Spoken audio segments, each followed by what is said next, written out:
aprovechar estos libros del ciclo escolar 2023-2024 para que también no se capacite al personal docente con base en el contenido de dichos libros de texto, sin perjuicio de hacerlo a través de dichos materiales que se consideren idóneos para ello, siempre y cuando no sean los mismos libros de texto mencionados.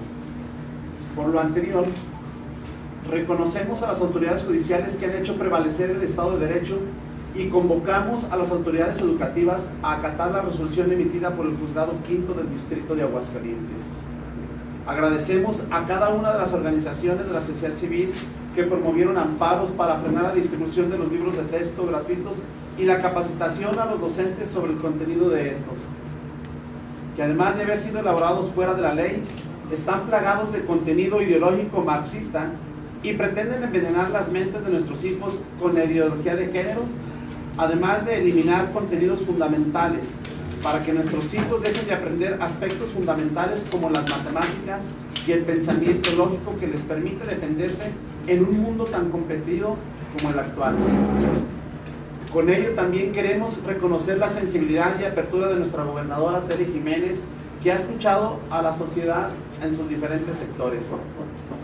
Por lo que los organismos unidos en esta lucha, los cuales algunos se encuentran aquí representados, respaldamos de forma contundente y agradecemos la decisión de la gobernadora del estado de Aguascalientes, doctora María Teresa Jiménez Esquivel, en el sentido de que los libros de texto no serán repartidos en Aguascalientes, en tanto no fueran resueltos los juicios de amparo interpuestos por ciudadanos y diferentes organizaciones, cosa que ya sucedió y para lo cual desarrolló una plataforma denominada Pasos Gigantes, con los contenidos necesarios para cumplir el programa de estudios del ciclo escolar 2022-2023.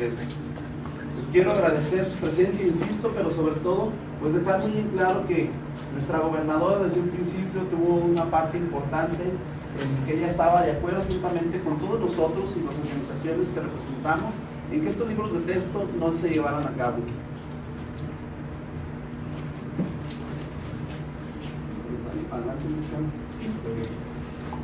Buenos días. El segundo punto.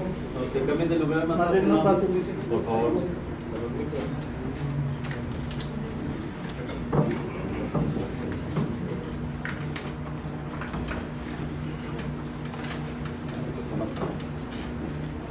Buenos días. El segundo punto de nuestra rueda de prensa como Frente Nacional por la Familia, que es acerca del reproche por la resolución que sacó la Suprema Corte de Justicia de la Nación el día de ayer en el amparo en revisión 7923. Me voy a permitir explicar y exponer un poquito el antecedente y por qué consideramos que es injusta referida sentencia. Primero, la Asociación Civil GIRE y otras 3 asociaciones interpusieron demanda de amparo en contra de los artículos 101, 102 y 103 del Código Penal del Estado de Aguascalientes, mismos que regulan y castigan el tipo penal o delito del aborto. Segundo, el juzgado de origen que conoció fue el sexto de distrito en el expediente 50/22 y dictó una sentencia el 29 de abril del 2022 sobreseyendo el juicio de amparo correctamente, ya que las personas quejosas fueron asociaciones civiles que no tienen interés jurídico ni legítimo y porque la norma está hecha para personas físicas, no para personas morales o asociaciones civiles. Contra este sobreseimiento, las quejosas interpusieron recurso de revisión y la Suprema Corte decidió asumir la competencia para conocer el recurso de revisión. El ministro González Alcántara Carrancá elaboró el proyecto de resolución en el amparo en revisión para la primera sala que resolvió favorablemente el proyecto el día de ayer, 30 de agosto de 2023, con 3 votos a favor de otorgarle efectos generales a su resolución. Esta resolución se estima injusta e ilegal por las siguientes razones. Primero, se considera negativa e ilegal la sentencia dictada, ya que avala injustamente que deliberadamente se pueda privar de la vida a un hijo por parte de su madre en la primera etapa de su vida. De hecho, viola el artículo 1 de la Convención Americana de Derechos Humanos, y el artículo 1 constitucional, ya que en ellos se prohíbe la discriminación por sexo y en la Constitución se agrega prohibición por discriminación por edad. En este sentido, tenemos que el sexo y el cómputo de la edad surge en la fecundación, cuando ya hay un código genético completo y sexuado que debe ser respetado y protegido tanto por los padres como por el Estado. Segundo, la sentencia dictada viola los artículos 103 bis, 103 bis 1, 103 bis 2 y 103 bis 3 de la Ley General de Salud, ya que en estos artículos reconocen que el genoma humano contiene la información genética del individuo y es la base del ser humano, y menciona que el genoma pertenece a individuo. Así, el artículo 103 bis dice: el genoma humano es el material genético que caracteriza a la especie humana y contiene toda la información genética del individuo, considerándose como la base de la unidad biológica fundamental del ser humano y su diversidad. El 103 bis 1 dice que el genoma individual de cada ser humano pertenece a cada individuo. Y el artículo 103 bis 2 menciona que nadie puede ser objeto de discriminación, derechos, libertades o dignidad con motivo de sus caracteres genéticos. En este sentido, es claro que se reconoce la dignidad al genoma humano, y este surge cuando hay secuencia cromosómica completa y un código genético completo, es decir, en el instante mismo de la fecundación. Por lo tanto, se reitera que el Estado debe proteger la vida humana desde ese instante de manera progresiva y sancionar a quienes deliberadamente procuren su destrucción u homicidio. Por lo tanto, es injusta la sentencia dictada en el juicio de amparo en revisión antes mencionado, ya que favorece la eliminación de seres humanos de esos pequeños mexicanos que conforman nuestra nación, al pretender que se derogue la actual redacción de los artículos 101 y 103 del Código Penal para el Estado de Aguascalientes. Segundo, que quede claro, eliminar una vida deliberadamente no es derecho a la salud, es un homicidio que debe ser sancionado.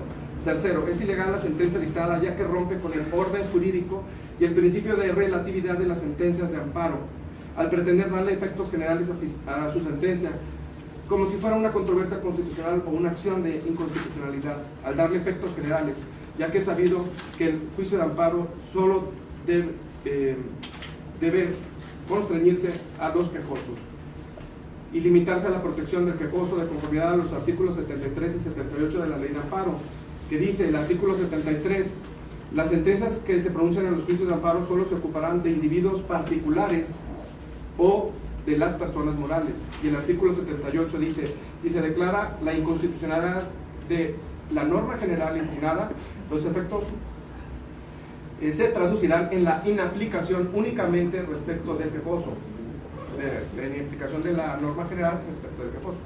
Cuarto, por ello se estima ilegal y violatorio de la Constitución en su artículo 49 y el párrafo 334 de referida sentencia, ya que arbitrariamente da efectos generales a su sentencia, constituyéndose de facto e ilegalmente en el supremo poder legislativo de la nación, al ordenar que se legisle en un sentido al poder legislativo del Estado, ya que tenemos que dicho párrafo menciona lo siguiente.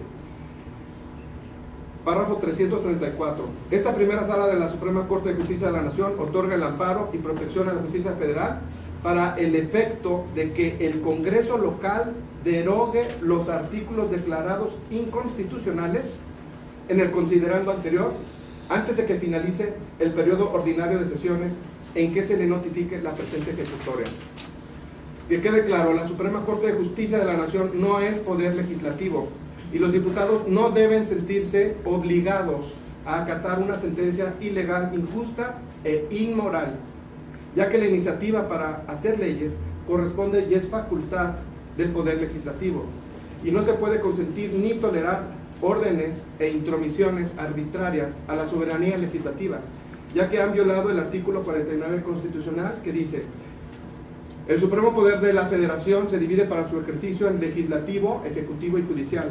No podrán reunirse dos o más de estos poderes en una sola persona o corporación, ni depositarse el legislativo en un individuo.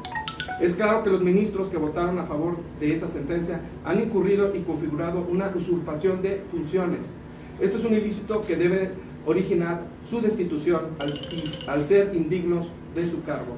Por lo tanto, se hace un exhorto al Poder Legislativo del Estado de Aguascalientes a no acatar esta sentencia violatoria de la Constitución y de la división de poderes. Eso ¿Es la única vía el que el Congreso no acate, o hay una forma de combatirlo, no sé si en tribunales internacionales, o hay alguna forma legal también? Sí, simplemente es desconocer esa sentencia y desestimarla. ¿No se exponen los diputados al desacato? No, porque es una soberanía legislativa. En términos más sencillos y más entendibles para la gente, con este amparo, ¿qué cambia en el estado de Aguascalientes con respecto al tema del aborto? Actualmente no cambia nada. Esta sentencia, la sentencia se debió únicamente circunscribir a estas personas, asociaciones civiles, y la ley de amparo es clara. Cuando si se trata de inconstitucionalidad de una norma, si que ellos estimen inconstitucional, es la aplicación únicamente respecto de los quejosos. No pueden ordenar al Poder Legislativo que legisle en un sentido y darle un término para legislar, porque invaden la soberanía legislativa. Las promotoras se están festinando de manera adelantada. En este momento no pueden ir a realizar una aborto. En este momento es ilegal y es un delito.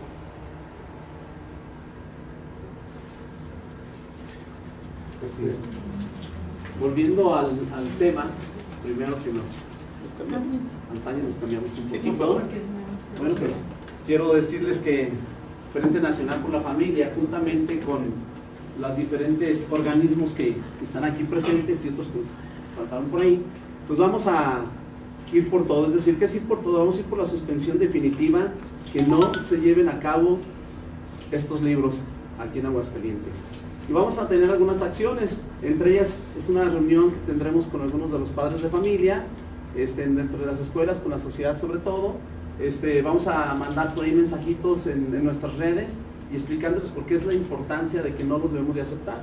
Si se dieron cuenta ustedes desde que organizamos la marcha hace 15 días, pues la verdad es que fue un éxito en ese sentido, donde toda la sociedad de Aguascalientes pues despertó, desde luego.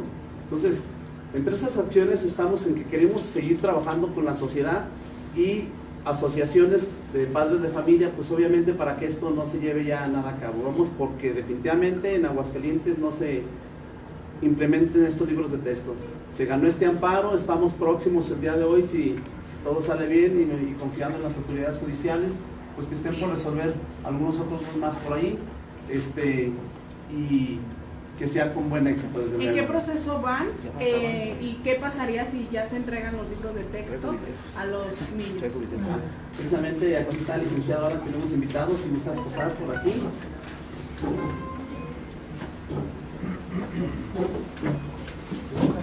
Ya en términos más jurídicos, si tienen una pregunta, pues aquí nos visitan de las dudas. Buenos días.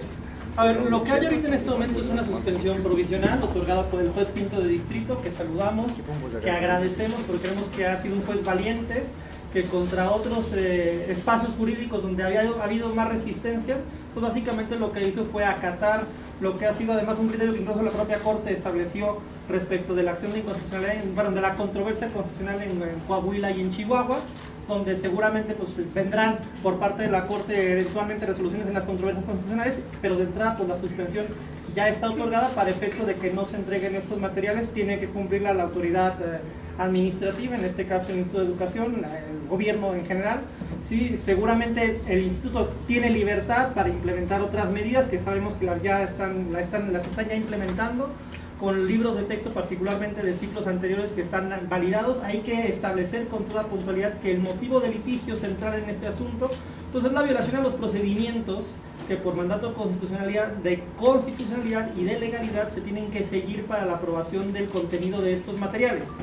Dado que son materiales que van a niños menores de edad y dado que la educación pública es obligatoria, pues se sobreentiende que lo que subyace en esta discusión es que el Estado no pueda imponer una ideología o una visión particular de las cosas a menores de edad. y por eso la ley mandata que tenga que haber un procedimiento donde participen actores de la sociedad civil, expertos en educación, que sea de una consulta amplia, ¿sí? Y que además tenga además pruebas piloto, ¿sí? Para poder valorar la pertinencia o no pertinencia de cambiar los libros o el enfoque pedagógico de un material. Nada de esto se llevó a cabo, y no lo digo yo, lo dice el Juzgado Tercero de Distrito en materia administrativa de la Ciudad de México, que ya dictó una sentencia, la semana pasada fue conocida, donde analizando todas las constancias del caso, en un litigio que la Unión Nacional de Padres de Familia ha llevado ya durante bastante tiempo, determinó que no se cumplió con este procedimiento y que estos libros son ilegales, ¿sí? Tenemos un problema, que es que ese litigio vinculaba únicamente a las autoridades federales, ¿sí? Y las autoridades federales pues eran reticentes, eran contumaces a simplemente acatar la sentencia. Pueden irse a un recurso de revisión ante un colegiado, pero ya tenemos una sentencia de un tribunal federal que, analizando el fondo del asunto, declaró que no se cumplió con el procedimiento para la aprobación de estos libros. Lo que hicimos en Aguascalientes en seguimiento de ese litigio es plantear básicamente el mismo litigio, pero vinculando a las autoridades locales, ¿sí? Básicamente con los mismos argumentos. Tampoco vamos a innovar en ese sentido, los argumentos son muy claros, ¿sí? Y en ese sentido, al quedar vinculada a las autoridades locales y al quedar otorgada la suspensión, se tiene que suspender la entrega de estos materiales porque está notoriamente acreditado que no se cumplió con este procedimiento. ¿Se puede intentar cumplir el procedimiento por parte de la autoridad? Para el año que entra quizás, para este año ya no. Digo, porque tiene que ser aprobado de forma previa para que los padres de familia, la sociedad en general, puedan conocer el contenido de esos libros, ejercer su derecho a tutelar la educación de sus menores hijos. De hecho, en la propia sentencia del Tribunal de la Ciudad de México, del Tercer Tribunal en materia administrativa, lo establece, ¿sí? Nosotros declaramos inconstitucionales los libros para efectos de este ciclo lectivo. Si en el siguiente ciclo lectivo se cumplieran los procedimientos, sería otra discusión. Pero son procedimientos que no se han cumplido, que tenemos documentado incluso a nivel local, en nivel de Aguascalientes, que eso no implicó en Aguascalientes la consulta, por ejemplo, de la sociedad civil, ¿sí? A nivel Aguascalientes, por ejemplo, tenemos claramente acreditado que en ningún momento se llamó a la participación de actores interesados de la sociedad civil, la Unión de Padres de Familia, las asociaciones vinculadas a la defensa de la vida, la familia, derecho a la educación, las instituciones vinculadas a la educación privada que también están concurriendo al amparo. No se les llamó a participar, y en ese sentido pues obviamente pues, hay una violación del derecho que existe en la sociedad civil a tutelar el contenido de la educación de sus menores hijos. Una violación que además se traduce, como todos lo sabemos, es públicamente conocido, en la falta de calidad de esos materiales. ¿Cuándo podría darse ya la sentencia definitiva? Y si resulta en contra, el procedimiento de amparo es primero suspensión provisional, que es lo que ya obtuvimos, suspensión definitiva probablemente la próxima semana, ¿sí? Y después de la suspensión definitiva tendríamos que esperar ya una sentencia de fondo, que esa sí podría tardar varios meses, aunque tampoco podemos ser ajenos a la realidad nacional. Lo más probable es que este asunto, particularmente por el asunto que les digo que ya fue resuelto por el tribunal en la Ciudad de México, por un juzgado en la Ciudad de México, seguramente ese asunto va a ser recurrido. De hecho, el propio gobierno federal ya anunció que lo va a recurrir ante un colegiado, y seguramente por importancia y trascendencia terminará siendo atraído por la Suprema Corte de Justicia de la Nación, que seguramente junto con las controversias constitucionales que ya están en Chihuahua y en Coahuila, pues tendrá que pronunciarse de fondo. La Corte va a tener que pronunciarse si se cumplieron o no se cumplieron estos procedimientos, y hasta en tanto no se fije ese criterio, yo me imagino que los tribunales federales en Aguascalientes o en el resto de los estados no van a resolver el fondo, van a esperar seguramente el criterio de la Corte. Es una política que es muy común en el Poder Judicial, cuando hay un litigio que atraviesa transversalmente a muchos juzgados, muchas jurisdicciones, para unificar un criterio. Regularmente lo que hace la Corte es incluso bajar un acuerdo pidiéndole a los juzgados que se abstengan de resolver, hasta en tanto ellos no resuelven, dictan un criterio, y ese mismo criterio unifica las resoluciones de todos los juzgados a nivel federal. Alan, en algún momento, buenos días. Buenos días. Este tema, ¿crees tú que has andado también inmerso en el tema de la política? ¿Alguien lo quiere utilizar como bandera política para beneficio propio? A ver, yo creo que es un campo de discusión o adoctrinamiento ideológico. De hecho, lo que hemos estado discutiendo y lo que mueve a los actores aquí presentes es la consigna de educación sí, ideología no. Estamos de acuerdo, ciencia sí, adoctrinamiento no. O sea, lo que queremos es que la educación pública esté libre de toda la discusión, que entre adultos es muy sana, es parte de la democracia, respecto de cómo vemos las cosas, pero que llevarlo eso a la discusión de la educación de los menores lo consideramos inapropiado. Nosotros vemos que la Cuarta Transformación ha intentado politizar la educación. Tú lo puedes ver en los libros, por ejemplo, que van orientados a los maestros, el enfoque de Paulo Freire, la pedagogía del oprimido, que perdonen que lo diga con todas sus letras, eso es marxismo cultural, ¿sí? Aplicado a la pedagogía, son tesis de ideología marxista aplicadas a la pedagogía. ¿Sí? Y otra serie de banderas ideológicas, particularmente de temas identitarios, temas vinculados a la ideología de género, al feminismo radical y demás, que también están incluidos en la educación, que los padres tienen derecho a oponerse a ellos porque en sentido estricto, por muy respetables que puedan ser las personas que defiendan estas ideas, no son conocimiento científico, ¿sí? Conocimientos científicos son las reglas de la gramática, cómo se suma, cómo se resta, cuáles son los elementos de la tabla periódica. Son cosas objetivas en las que todos podemos estar de acuerdo o con un alto grado de certeza. El resto, la forma en la que vemos la vida, ¿sí? La forma en la que entendemos la identidad, la forma en la que entendemos la relación entre hombres y mujeres, ¿me explico? Eso es debatible. Entre adultos probablemente no nos vamos a poner de acuerdo, ¿estamos de acuerdo? Y como no nos vamos a poner de acuerdo, lo más sano pues es que cada quien eduque a sus hijos. Es lo que se llama el derecho de los padres a educar. La educación pública que imparte el Estado tiene que ser, por tanto, objetiva y científica. Y la formación en temas de morales o éticos o ideológicos corresponde a las familias, que creo que es la posición que aquí defendemos. ¿Cuál va a ser la congruencia, Alan, perdón, entre lo que están comentando ustedes, que defender el derecho a la educación, con la cultura de muchas de nosotros como ciudadanos? ¿Por qué?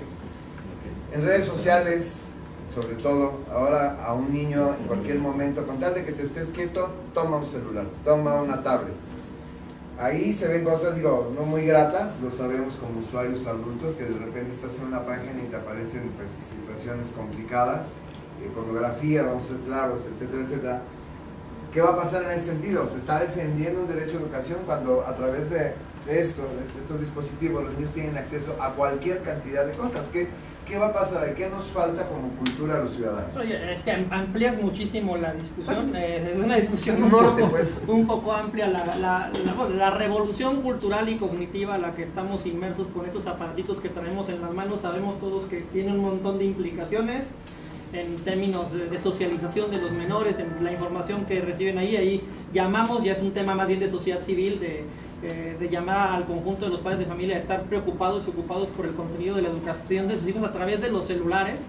Es un tema que tenemos que concientizar, que parte de las causas que mueven al frente por la familia es llamar la atención en la importancia de que los padres se ocupen de esa realidad pedagógica, porque por esas vías se recibe información. Es algo con lo que tenemos que lidiar porque es una condición de la, válgame la redundancia, de la posmodernidad, ¿no? De esta época en la que ahora vivimos, con este contexto en el que ahora estamos, que tenemos que concientizar de lo problemático que es eso, que tiene razón, son muchos problemas ahí. Nosotros, en este caso, en este tema en particular, lo que nos preocupa es que lo llevas al campo de la educación institucional, sistematizada, pública, obligatoria, ¿sí? Y eso ya implica, además, cuando viene del Estado, a eso se le llama adoctrinamiento, ¿sí? Tú puedes leer a Orwell, sí, 1984, y cuando te establecen una única forma de ver las cosas, un pensamiento único que además es obligatorio, no te están educando, te están adoctrinando. Y pues consideramos que eso es ilegítimo. Alan, el tema del aborto, me gustaría que nos clarificaras un poco más esta parte de qué cambia. Perdón que se insiste en el tema, pero qué cambia con esta resolución, que se puede, que no se puede, se obliga al Estado a pagar estos procedimientos a través de médicos, que nos explicaras como el contexto de qué cambia. Creo que el mundo ya dio un panorama bastante amplio.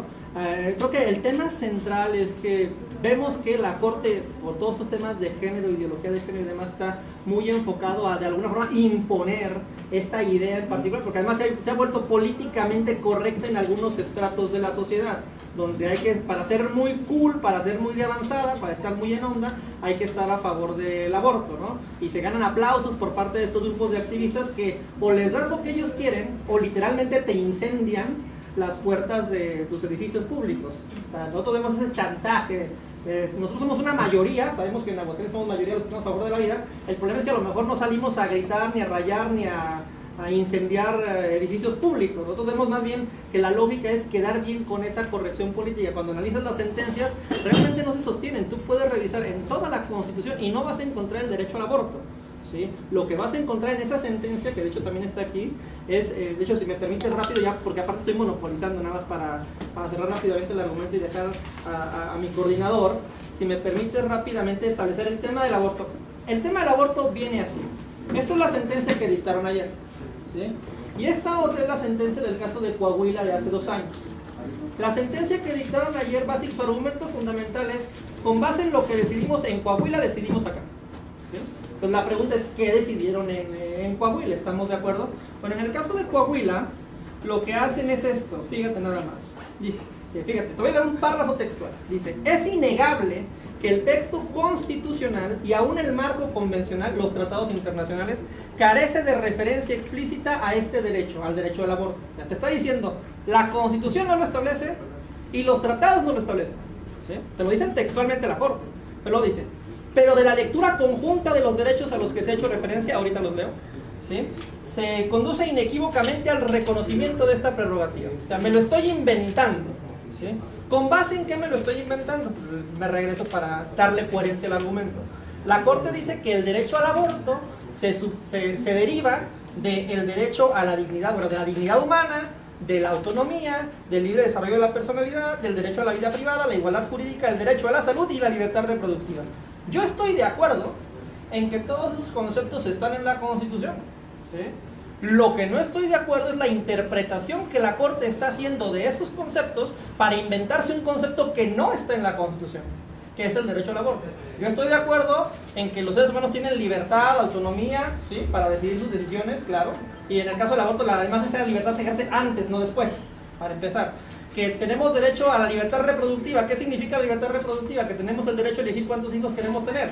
¿Eso está en la Constitución? Sí, está en la Constitución. ¿Por qué está en la Constitución? Recordarás que en la década de los 70 y 80, particularmente en China, se puso muy de moda ese tema de la política del hijo único, ¿sí?, que solo podían tener un hijo. Bueno, en ese momento se llevó a cabo una reforma en el Estado mexicano para garantizar que el Estado no te podía imponer una cantidad de hijos que podías tener, ¿sí? O sea, no te podía decir nada, puedes tener 1 o 2. Tienes libertad de tener todos los hijos que quieras o que puedas mantener, ¿sí? Pero ahora le dan el sesgo, le cambian el argumento y ahora la libertad reproductiva no es el derecho a cuántos hijos quieras tener, sino el derecho de matar a los hijos que tienes en el vientre de la madre. ¿Me explico? Porque todo esto interpretado con perspectiva de género, que es otro de los temas que lleva la sentencia, te lleva a esta conclusión. Entonces la Corte se está inventando algo que la Constitución no establece y lo está imponiendo como si lo estableciera la Constitución, violando además todos los procedimientos de los cuales ya nos habló Edmundo. Con esta sentencia van a poder... Después de esto que sigue, o sea, nada más es un exhorto al Congreso, o qué más se puede hacer, o ya no hay nada que hacer. Mira, nosotros creemos que lo que sigue es hacer conciencia con los diputados, con los legisladores, a efecto de que no se sientan constreñidos a seguir un criterio ilegal que usurpa las funciones del legislativo. Sentirse constreñidos a seguir esta sentencia significaría avalar, consentir una usurpación de funciones. El poder es inaudito que la Suprema Corte diga, se concede el amparo a fulanito y a sultanito, 2 asociaciones civiles, para el efecto de que se deroguen estos artículos, y aparte que han sido declarados inconstitucionales, y aparte antes de que finalice el periodo ordinario de sesiones. O sea, se está inmiscuyendo en la vida interna del Poder Legislativo. El Poder Legislativo es una soberanía, y los diputados deben de ejercer su voto al legislar de manera libre y sin coacción. Y votar en contra no significa desacatar. Votar en contra no significa caer en un desacato. Y no legislar en un sentido no significa caer en un desacato. Entonces, la Suprema Corte ha incurrido en una falta grave, constituyéndose de facto en el supremo poder legislativo de la nación. O sea, esta sentencia, aparte de todos los vicios de que viola, o sea, la Ley General de Salud le reconoce dignidad al genoma humano, y la dignidad, no existe dignidad chiquita ni dignidad grandota, y si no existe la dignidad chiquita, casi no vale. Y la dignidad grandota, bueno, cuanto más sea más crecido, ahí sí se respeta. Eso es incorrecto, eso es ilegal. La dignidad es íntegra, total, desde ese instante. La Ley General de Salud así lo precisa. Entonces, precisamente es un llamado a nuestro Poder Legislativo, a nuestros legisladores, para que actúen con libertad, no se sientan presionados y desestimen esta resolución. Yo le acorte un término para que se dé el cumplimiento de esta sentencia. Un lapso. Sí, y aparte se inmiscuye en los periodos ordinarios para que se legisle, o sea, sí, dio un periodo para antes de que finalice el periodo ordinario de sesiones. También se inmiscuye en la soberanía legislativa y se constituye en el mandamás, donde considera a los diputados como sus empleados. Entonces, no, la Constitución es clara, el poder de la Federación se divide en legislativo, ejecutivo y judicial, y no se puede entrometer ni abusar de su poder para tratar de favorecer una agenda ideológica. De aplicarse la sentencia, ¿obligaría al Estado a brindar pues estos procedimientos de aborto a las mujeres de forma gratuita? Mira, si no se derogan esos artículos, queda inaplicado de facto esa sentencia. Entiendo que puede someterse a votación del Pleno, pero rechazarse en el Pleno por mayoría. También, eso es una posibilidad. La otra posibilidad es desestimarla y los diputados que se sientan agraviados por invadir su soberanía pueden interponer contra los ministros que resulten responsables las denuncias correspondientes de juicio político por intromisión de facultades en contra de los ministros que se han atrevido a invadir. O sea, incluyeron en usurpación de funciones, han incurrido en usurpación. Va para largo. Entonces, va para largo y se puede desestimar. En el tema de educación, ahora tengo una duda. Afortunadamente ya se logró que estos textos no llegaran a los menores. Sin embargo, se haría un llamado, un exhorto a la directora del Instituto de Educación para que deje de ser omisa y o permisiva en los casos que ustedes conocieron muy bien, en los que se permitía a personas de la comunidad LGTB entrar a las aulas y tratar de adoctrinar en este sentido a los jóvenes, que fueron 2 o 3 casos cuando menos los conocidos. Se un llamado para que no se establezcan estas medidas paralelas. Definitivamente que el Frente Nacional por la Familia estará muy atento a este tipo de situaciones y que de alguna manera pues no está permitido para nada, ¿no? Si estamos rechazando estos tipos de ideologías, pues obviamente el hecho de la presencia de personas con esas conductas pues no es nada benéfico para nuestros niños.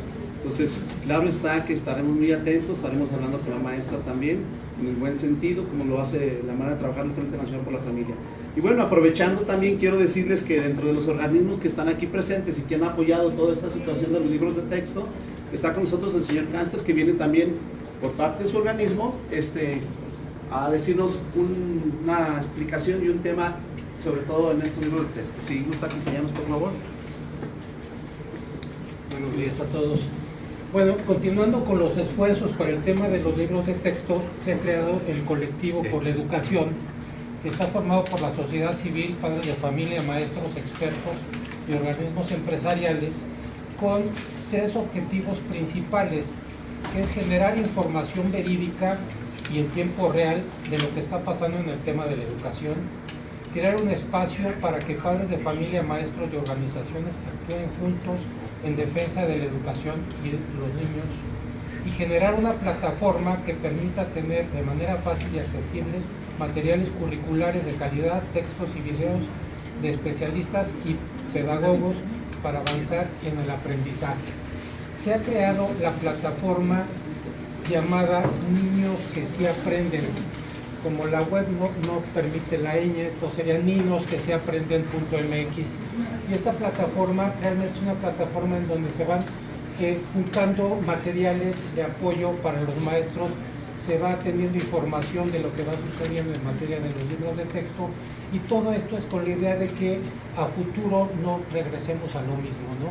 Es importante, como se mencionó hace rato, que se lleven los procedimientos adecuados. No podemos tener libros de texto sin tener primero planes de estudios aprobados y estudiados.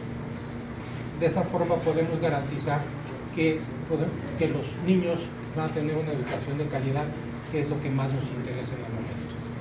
Han tenido reuniones, mencionó, con diferentes padres de familia para evaluar todo el tema del contexto de los libros. ¿Qué pasa con los padres que están a favor de que se entreguen los libros? Justamente para esto está aquí Dani de la Unión de Padres de Familia, si nos hace favor de acompañarnos.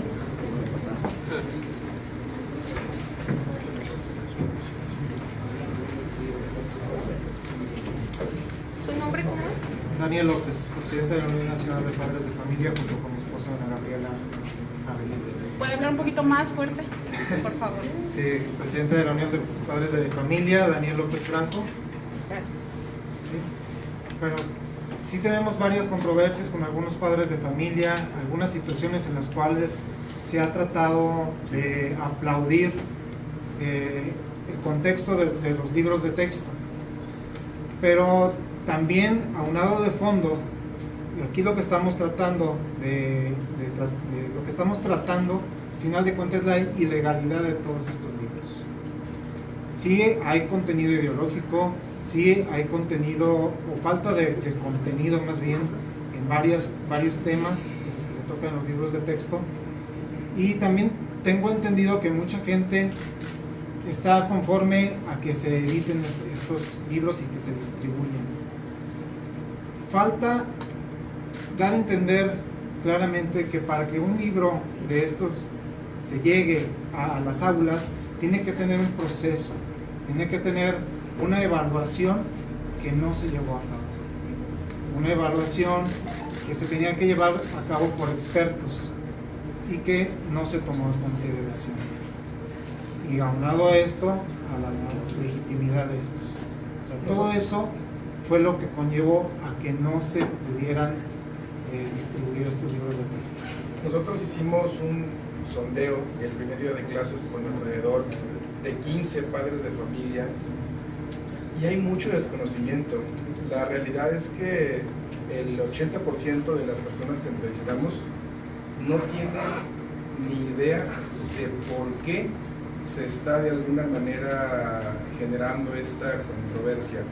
No saben que hay en los libros, la gente dice que los entreguen, porque la realidad es que hay un desconocimiento de lo que está en los libros. Cómo hacerle llegar justamente a la gente la idea, en este caso, que tienen ustedes, porque la gente no sabe, la gente considera que es un tema político y que no se quiere porque lo puso el presidente. Bueno, y es una realidad que pudimos constatar con 15 preguntas, familias, afuera de las escuelas, y la gente está más preocupada por comer y vivir que por darse cuenta en realidad de lo que viene en los libros. Bueno, entiendo la preocupación, también tengo niños, chicos, lo que es el primero de escolar y lo que es primaria, también tengo niños, y sí, yo me quedaba pensando, bueno, ¿qué va a pasar con mis hijos, con los libros de texto, para educarlos?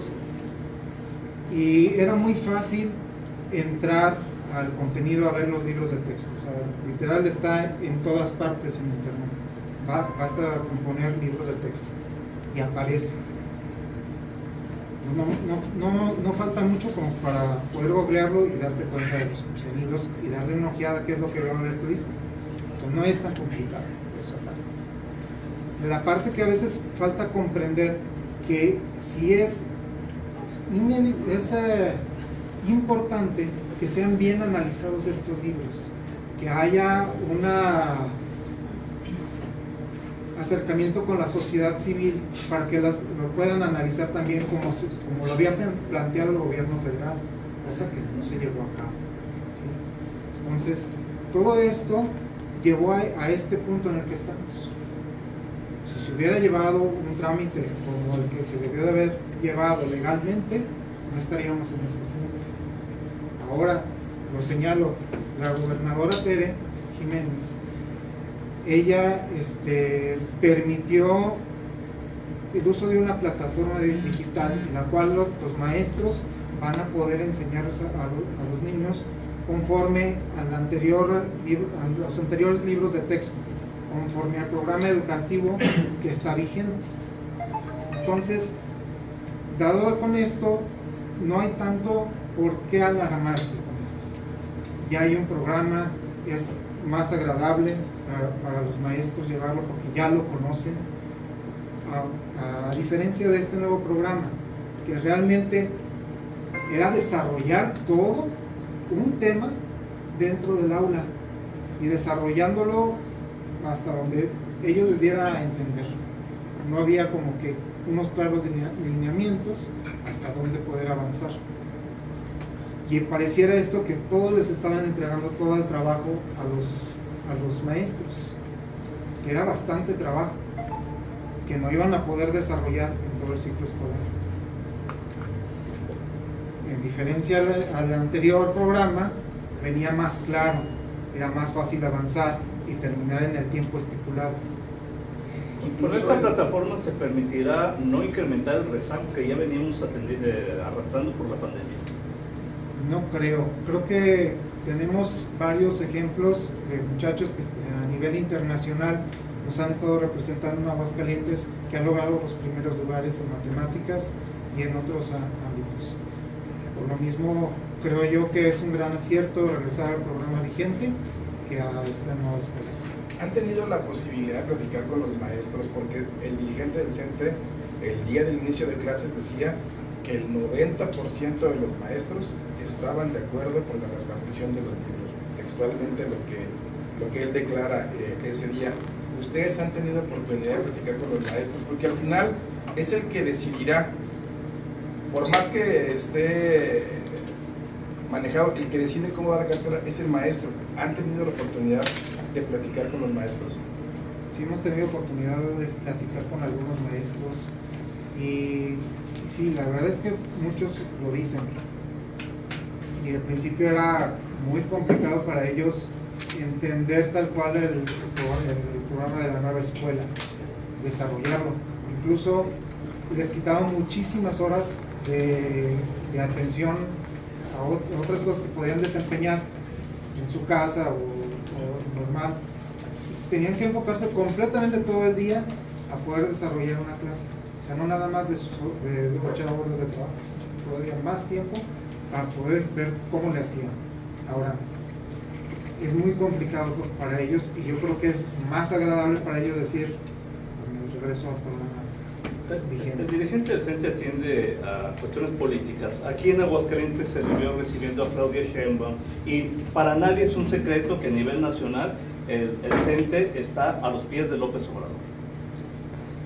Sí, bueno, no puedo decir cosas contrarias a eso. Creo que eso lo vemos a diario, se ve claramente. El CENTE es un sindicato para los maestros, pero aún así yo creo que yo les hago un exhorto a ver más allá, a ver en la educación que les vamos a dar a nuestros niños y niñas, y que queremos ver personas que se superen, porque hay que recordarlo, persona que supera al maestro es porque el maestro fue muy bueno. Pues bien, sin duda alguna también queremos invitarlos. En un momento más vamos a entregar una de las acciones que hacemos con todos los organismos aquí representados. Es una entrega de firmas en Palacio de Gobierno hacia nuestras autoridades competentes, donde estamos entregando alrededor de 30 a 40 mil firmas, muy sustentables desde luego, en este sentido. Sí, adelante, ya para ir cerrando. ¿A qué hora va a ser eso? En un momento más, aquí en Palacio, sí. Buenos días, mi nombre es Eliseo Rodríguez, soy empresario, pero también soy esposo, también soy padre de familia y también soy abuelo. Y una de las preocupaciones, soy fundador de la Asociación Civil por la Vida y la Familia en Aguascalientes, y una de mis grandes preocupaciones es el legado que vamos a dejar a nuestras próximas generaciones. Y una de las razones por las que nos sumamos a estos esfuerzos es porque sí consideramos y coincidimos con el licenciado,